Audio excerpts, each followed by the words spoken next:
Hello guys, আমার মেয়েকে নিয়ে চলে গেছিলাম ডাক্তারের কাছে। আমার মেয়ের জ্বর এসেছিল। তারপরে ডাক্তারের ওখানে গিয়ে ডাক্তার তো বাবা ওকে ইঞ্জেকশন দিয়েছে। কি কান্না, জানো কি হয়েছিল? ডাক্তারের হাতে কামড়িয়ে দিয়েছে আমার মেয়ে ইঞ্জেকশন দিতে গিয়ে। ও তো খুব ভয় করে ইঞ্জেকশনের, এই জন্য।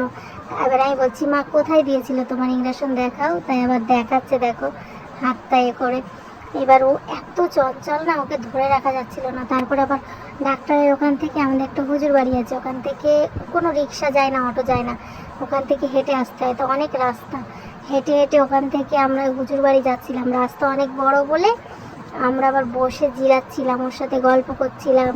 কোথায় রক্ত দিয়েছে সেখানে আবার দেখাচ্ছে আমাকে।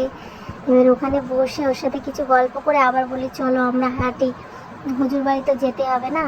আবার ওকে নিয়ে ওখানে হুজুর বাড়ি চলে গেলাম। দেখো হুজুর বাড়ির ভেতরে গিয়েও দুষ্টুমি করছে, খাবার খাবে, এ খাবার ও খাবার দাও। দুষ্টুমির তো শেষ নেই, বসতে চায় না, এত জ্বালাতন করে।